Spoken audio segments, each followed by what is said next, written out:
सरकारें बदलती रहती हैं, राजकाज है बदलता रहता है। कभी बीजेपी की सरकार तो कभी कांग्रेस की सरकार। क्या कांग्रेस की सरकार आएगी तो आप भी इसी प्रकार से कार्रवाई? विधायक जो थे उन्होंने भी पानी को लेकर कोई बड़ा अहम रोल नहीं अदा किया और वर्तमान विधायक कहते हैं कि भाई 3 जो है बांधों में भरे जाएगा, वो कब भरा जाएगा ये तो समय और स्थिति बताएगी।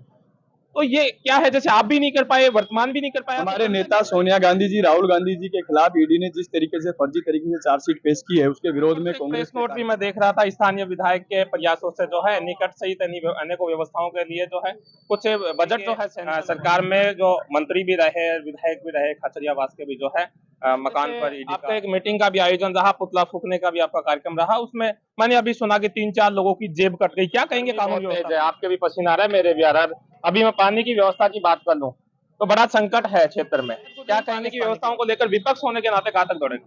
इंद्राज गुजर विराटनगर कांग्रेस का एक ब्लॉक स्तरीय कार्यक्रम का आयोजन था पाउटा में, जहां ईडी सहित भाजपा के खिलाफ विरोध प्रदर्शन किया गया था। बातचीत के लिए हमारे साथ विराटनगर के पूर्व विधायक इंद्राज गुजर हैं, बातचीत करेंगे। क्या कहेंगे इंद्राज जी? हमारे नेता सोनिया गांधी जी, राहुल गांधी जी के खिलाफ ईडी ने जिस तरीके से फर्जी तरीके से चार्जशीट पेश की है, उसके विरोध में कांग्रेस के कार्यकर्ता आक्रोशित है, पूरे राजस्थान की जनता आक्रोशित है। उसी बात को लेकर आज ब्लॉक कांग्रेस कमेटी पाउटा के द्वारा धरना प्रदर्शन हो रहा है, विराटनगर में भी हो रहा है, क्योंकि देश में लोकतंत्र को दबाया जा रहा है, लोकतंत्र को खत्म करने का काम किया जा रहा है। जो नेता, जिस परिवार ने इस देश के लिए शहादत दी, जिसने अपने हजारों लाखों करोड़ की प्रॉपर्टी देश को दान दी, आज उस परिवार पे 50 करोड़ 90 करोड़ का आरोप लगा के ये उस परिवार को बदनाम करना चाहते हैं। भारतीय जनता पार्टी की सरकार जब से इस देश में आई है, तब से इन्होंने अराजकता का माहौल बनाया, सरकारी एजेंसियों का दुरुपयोग कर रहे हैं और दुरुपयोग करके विपक्ष की आवाज को दबाना चाहते हैं।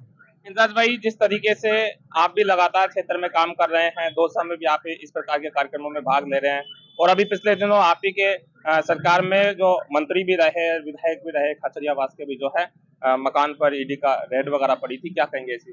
मैं वही कह रहा हूँ कि भारतीय जनता पार्टी के नरेंद्र मोदी जी की सरकार देश में विपक्ष के नेताओं को टारगेट कर रही है। हमारे खाचरियावास जी पे रेड हुई, जब 2-3 दिन पहले आपको जिस काम से उनका लेना देना नहीं है, जिस पीसीपीएल से उनका लेना देना नहीं है, बीएससीएल से, उस मामले में उनके ऊपर रेड की है। पहले भी रेड हुई थी, वो सब बंद हो गया मुकदमा। फिर कर जो इनके खिलाफ बोलता है उसी के खिलाफ ईडी भेज देते हैं। ईडी को इन्होंने भारतीय जनता पार्टी की एजेंसी बना दिया, सरकारी एजेंसी के बजाय।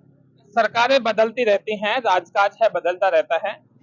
कभी बीजेपी की सरकार तो कभी कांग्रेस की सरकार।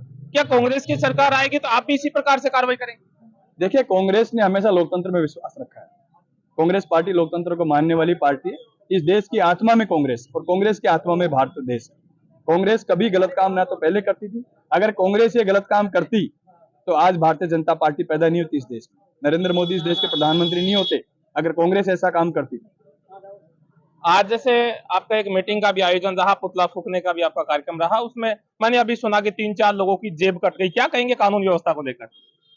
विराटनगर की कानून व्यवस्था के बारे में आपको अच्छे से पता है। कल भी विराटनगर में 3 जगह पे चोरी हुई, पावटा में चोरी हुई, परागपुरा में चोरी हुई, कोई खुलासे नहीं हो पा रहे। जो हालात बने हैं, अराजकता माहौल पूरे क्षेत्र में है, जेब कतरे सरेआम जेब काटने को उतारू हो रखे हैं। पुलिस प्रशासन इस पर ध्यान नहीं दे रहा, सिर्फ करप्शन पे ध्यान दे रहे हैं। पैसा कहाँ से आए, एक ही सूत्री एजेंडा, पैसा कहाँ से आए, पुलिस प्रशासन उस पर दिमाग लगा रहा है। तो हम लोगों का निवेदन है प्रशासन से कि इन चीजों को छोड़ करके जनता की भलाई के लिए काम करें और जनता की भलाई के लिए कानून व्यवस्था को सुदृढ़ करने का काम। इंद्राज भाई, गर्मी बहुत तेज है, आपके भी पसीना आ रहा है, मेरे भी आ रहा है। अभी मैं पानी की व्यवस्था की बात कर लूं तो बड़ा संकट है क्षेत्र में। क्या कहेंगे इस पानी की व्यवस्था को? जो पानी की योजनाएं हम लोग लेकर के आए हैं, पिछले 1.5 साल में जहां थी वहीं की वहीं है। आज कोई सुचारू व्यवस्था पानी की नहीं है, बिजली की नहीं है। गर्मी में त्राई त्राई बिजली में कर रहे हैं लोग। जो हालात अच्छे नहीं है, सरकार को इस बारे में ध्यान देना चाहिए कि जनता ने उनको मैंडेट दिया है, जनता के भले के लिए दिया है, सुविधाओं के लिए दिया है कि हमारी भलाई के लिए काम करेंगे। लेकिन आज क्षेत्र की जनता त्राई त्राई कर रही है। आप आम आदमी से जाके पता करो, आपको पता चल जाएगी सारी चीज। कल परसों एक प्रेस नोट भी मैं देख रहा था, स्थानीय विधायक के प्रयासों से जो है निकट सहित अनेकों व्यवस्थाओं के लिए जो है कुछ बजट जो है सैंक्शन हुआ था। पाउटा का ही कोई शिवनगर कॉलोनी का या आसपास का था। क्या कहेंगे?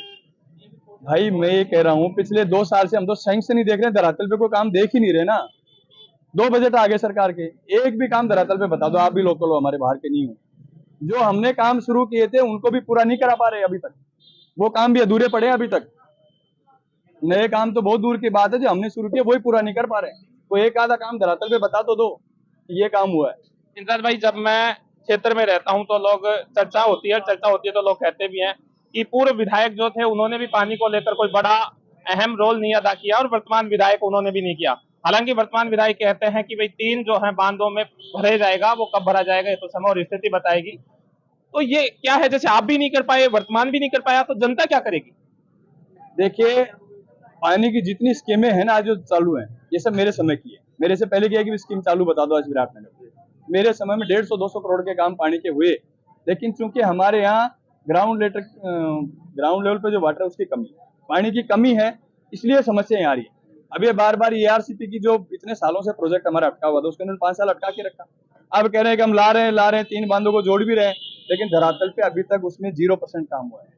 कहां तक दौड़ेगा इंद्राज गुर्जर इन पानी की व्यवस्थाओं को लेकर? विपक्ष होने के नाते कहां तक दौड़ेगा?